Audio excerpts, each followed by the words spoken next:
Blue on Blue. Hello everyone, welcome to the Blue on Blue Tongue Twister Challenge. Today we're going to talk about a little boy named Freddy who has freckles on his face, and he can't sit still, he fidgets. Freckle-faced Freddy fidgets. The challenge is to say it 10 times quickly. I'm going to go first. Freckle-faced Freddy fidgets, freckle-faced Freddy fidgets, freckle-faced Freddy fidgets, That wasn't quite right, was it? Let me try it again. I'm going to try freckle-faced Freddy fidgets 10 times. Okay.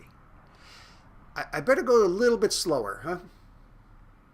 Freckle-faced Freddy fidgets, freckle-faced Freddy fidgets, freckle-faced Freddy fidgets, freckle-faced Freddy fidgets, freckle-faced Freddy fidgets, freckle-faced Freddy fidgets, No. That was better. Okay, now it's your turn. Try to do it quickly, clearly, accurately, but above all, have fun. Blue on Blue.